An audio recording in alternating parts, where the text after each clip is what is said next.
குடியிருக்கிற அறிவில் சிறந்த பெருமக்கள், கற்றறிந்த சான்றோர்கள், பள்ளி கல்லூரிகளில் படித்துக் கொண்டிருக்கிற இளைய பிள்ளைகள், என் அருமை தம்பிதங்கைகள் எல்லோரும் இருக்கிறீர்கள்.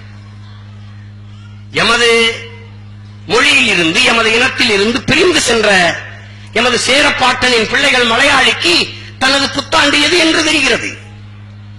கன்னடர்களுக்கு புத்தாண்டு எது என்று தெரிகிறது. தெலுங்கர்களுக்கு எது புத்தாண்டு என்று தெரிகிறது. மராட்டியருக்கு தெரிகிறது, குஜராத்திற்கு தெரிகிறது, சீக்கியருக்கு தெரிகிறது.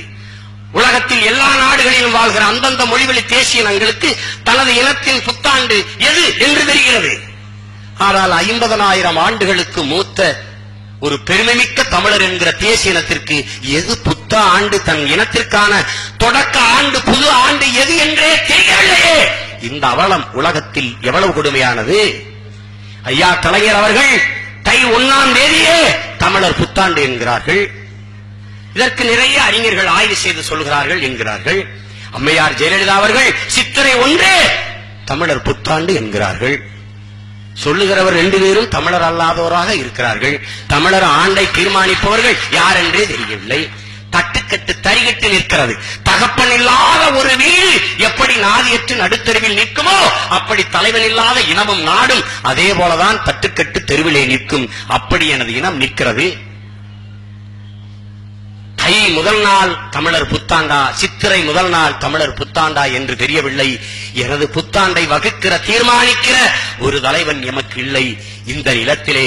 ஆனாலும் என் அன்பு மக்களே, உலக பெரும் தமிழ் தேசிய இனத்தின் ஒப்பற்ற தலைவன் எங்களை போன்ற பிள்ளைகளுக்கு உயிராக, உணர்வாக, அறிவாக, ஆற்றலாக, வீரமாக, மானமாக, அனைத்துமாக இருக்கிற எமது தேசிய தலைவன் மேதகவே பிரபாகரன் அவர்கள் தமிழீழ நிலத்திலே 15 ஆண்டுகளுக்கு முன்பு தை முதல் நாளே தமிழர் புத்தாண்டு என்று அறிவித்து கொண்டாடத் தொடங்கினார்கள்.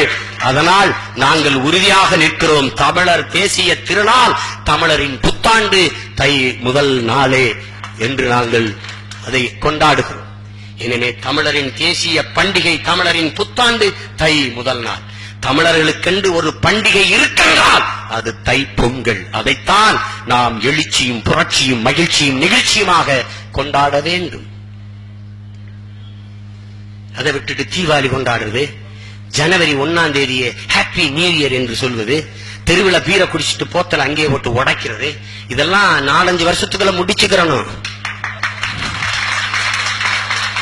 தொள்ளாச்சி பருவம் சேட்டை வண்ண செட்டை நம்ம முறிச்சு உள்ள வச்சு போடுவேன். ஒரு பய தப்பிக்க முடியாது. எல்லாம் கேவலம். எதுக்கு செய்யறோம், ஏன் செய்யறோம், எதை செய்யறோம், எப்படி செய்யறோம், எதையும் தெரியாது.